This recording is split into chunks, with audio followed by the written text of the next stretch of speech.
Hey guys, it's time for our nonfiction reader, and this week we're reading about penguins. Let's get started.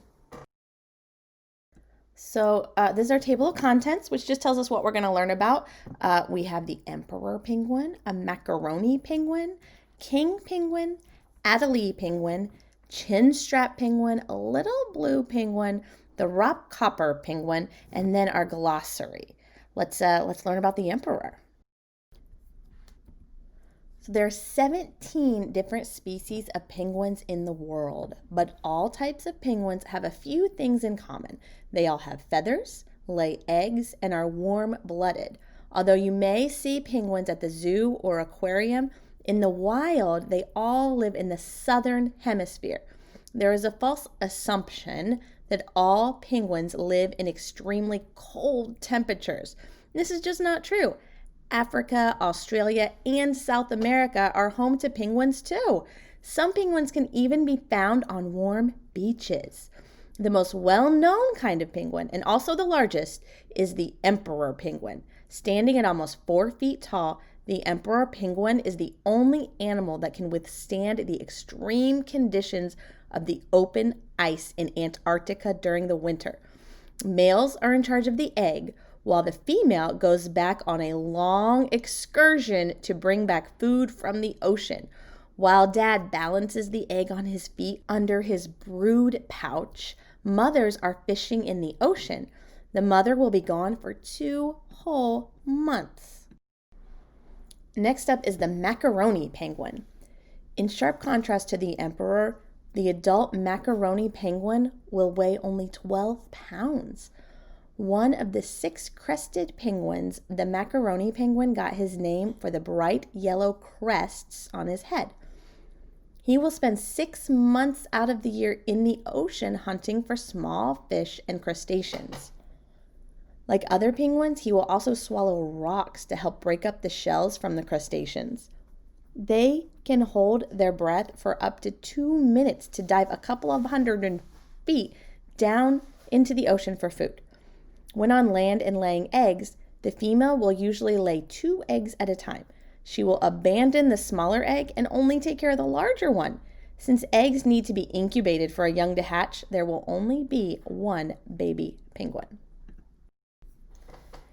King penguins are tall and graceful.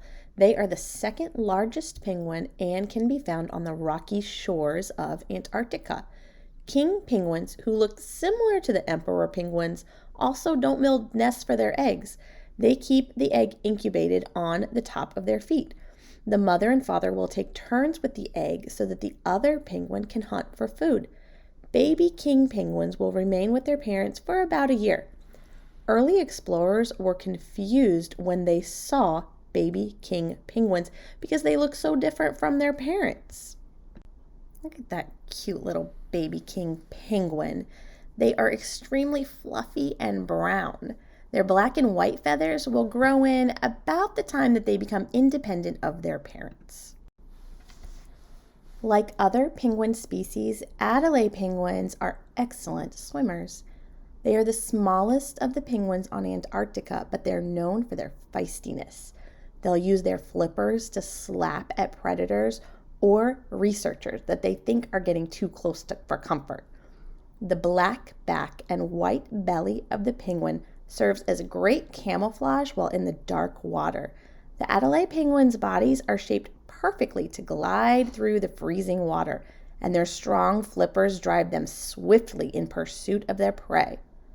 In the springtime, they'll gather on rocky land to find mates and eventually lay eggs. They will make their nests in the ground by digging an open hole, and their 2 eggs will hatch in December. There are more chinstrap penguins in the world than any other species.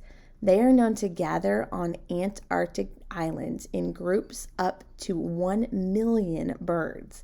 They have very few predators, but do have to be aware of leopard seals, killer whales, and sharks. Chinstrap penguins are about the size of a small human toddler and have a line of black feathers under their chin. Adult penguins weigh about 14 pounds. They gain and lose weight depending on the time of year. Like most penguins, they rely on their fat storage instead of actively hunting for food when they are incubating eggs. They lay 2 eggs in a nest made out of rocks. The males and females take turns caring for the chicks while they're in the nest for about a month.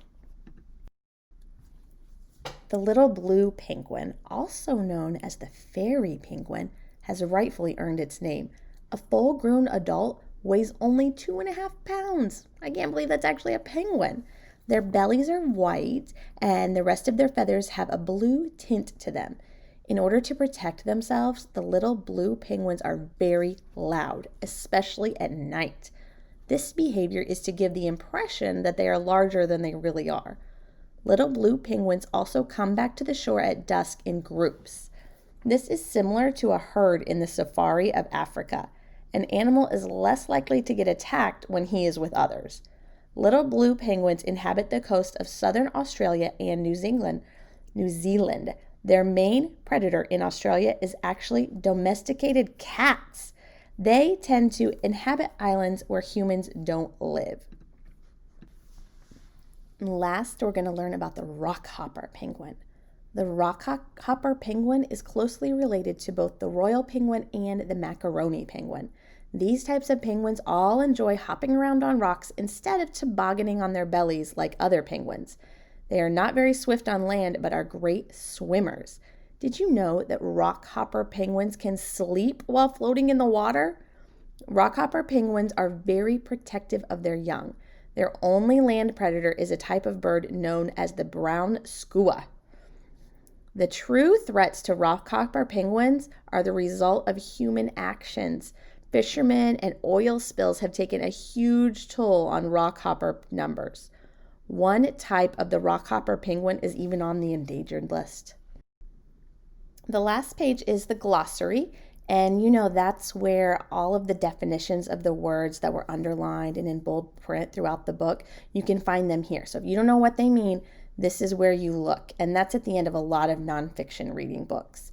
If you want to go through that with whatever grown-up is helping you, I think that'd be really great.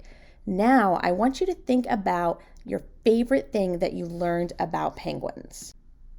All right, you got something in your brain? The next thing you're going to do is write down what you've learned about penguins. Get some instructions from your teacher to find out what she wants you to write. Okay, have a great day, guys.